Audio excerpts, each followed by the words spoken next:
Nga 22 omwezi guno bannayuganda beetaba mu kulonda ba ssentebe ba zi districts nga kw'ossa ne bammeeya b'ebibuga Mbale. Omukyala ono Joyce Kidulu Matuka ow'emyaka 56 yavaayo n'ayingira olwokaano olwalimu abasajja 9 ku kifo kya mmeeya.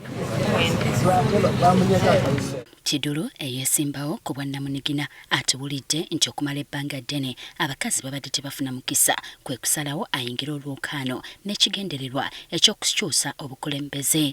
Era mpulira nga n'essanyu lingi nnyo kubanga baasalawo ne bagamba nti mu myaka 5 obwa mmeeya katubwa maama omukyala.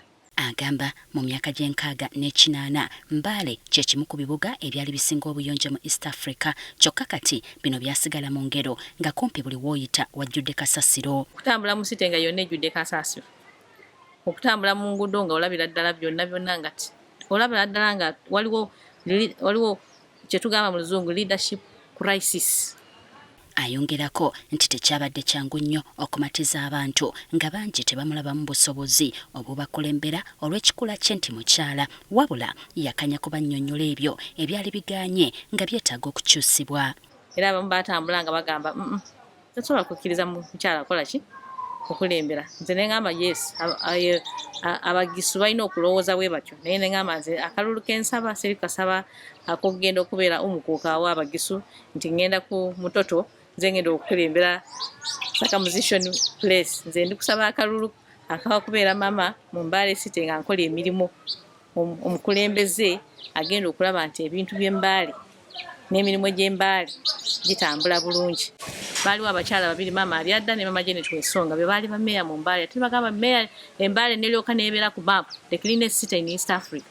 Ne ngamba abakyala abo emirimu gye baakola nange nsobola ng'omukyala okugikola okulongoosa ekibuga ekya Mbale City. Ono asuubiza nti agenda kufuba okulaba ng'asoosowaza ebyo ebitawaanya abantu n'okutumbula embeera zaabwe eza bulijjo. Ekinuma okulaba ddala nti obuusi owulira nti ettaka lino lyali lya Mbale City baalitunda, n'obuuza mwatunda ettaka ne mukola ki? Mbadde ndowooza nti singa ettaka eryo lyali Mbale City ne mugamba ne tukolamu investment nti eveemu revenue, kubanga bw'ebeera ettaka eryaffe ne tukolamu ekintu ekisobola okutwongeramu income kituyamba mu ky'okutunira gavumenti eyinza okuba ssente ntono naye kati naffe tubeera our own income, generating income. Ono okulangirirwa ng'omuwanguzi yafunye obululu 1,920 kyokka okububala kyatwala ennaku 2. Agamba nti waliwo okubuzaabuza wabula yema ekibinja kye ne balemerako mpaka obululu bwe bwaddibwamu okubalibwa. Nze nasaba kimu ne ngamba registra nti taata mbadde nsaba nti tuddemu tubale. Era bwe twaddamu okubala nga oluusi n'omulalo bamuwadde ezitali zize. Ffe declaration forms zaffe zina makisi ndala, ez'abalala zirina emulala. Ne tugamba nedda babuuza ono zandya zo zimuleka, zandya agamba zezimu nazange ne Kasimu, omulala ezenga tezifaanana ezaffe, ezo ne tuzijjamu.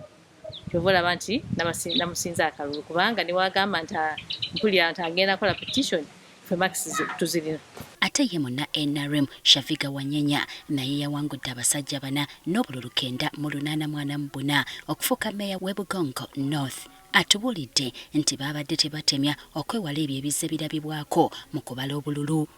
Akalulu ka Bungoko North tekabadde kangu, kabaddemu emivuyo mingi from time twali tukwira campaigns, twafiirwamu n'omuntu omu mu constituency yaffe, so kabaddemu emivuyo mingi naye nga ndi musanyufu nnyo nti abantu ba Bungoko North tebabadde intimidated. Ono era yeesimbawo mu 2021 wabula n'awangulwa. Agambye nti ku mulundi guno yabadde ne ttiimu y'abantu eyakoze buli kisoboka okulaba nti obuwanguzi bwabwe babusigaza.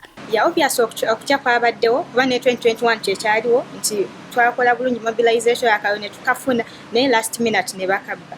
By this time nabesinzeko eyo information gye twali nayo engeri gye katambula mu 2021 ne tufiiringa ezo gaps zonna. Agamba kyekiseera abakyala okumwegattako olw'eddoboozi lyabwe lisobole okuwulirwa okukyusa ebyo ebizze bibasoomooza. Tuguddewo omulyango ogubadde muggale nga bagamba nti kino kifo si ky'abambi si ky'abakyala. Tumaze okuggulawo kati status quo to the breakings. So nsaba toyina kutya kyonna ky'owulira ng'osobola kukola position yonna temulina gite muveeyo tuziyingiremu kuba yeno ngeri yokka yesobola okuggyayo amadoboozi gaffe ng'abakyala naffe ne batutegeera.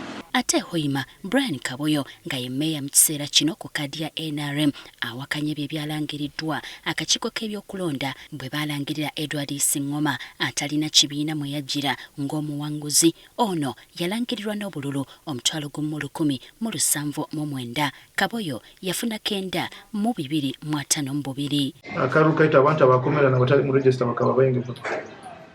Kandi enamba y'abantu abakomere ne banti yito kyonko ballots buli bwingi.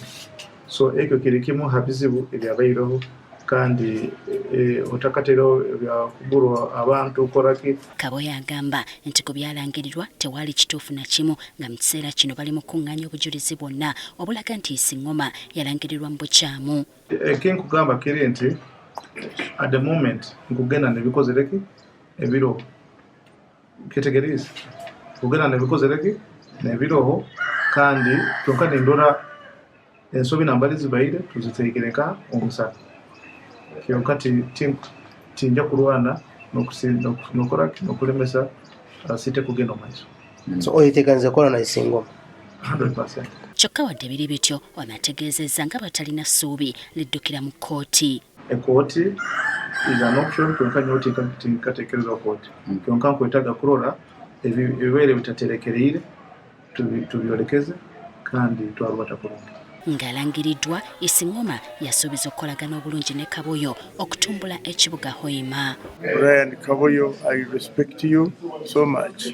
We have been campaigning and in the process possibly we have hurt one another, and if I have hurt you, please forgive me. I respect you and I will continue respecting you. You are still my mayor until I swear in. And so as far as I'm concerned, my doors are open. We want to work with you. Yeah, we want to support you and we want you to give any help, any advice that you can be able to give.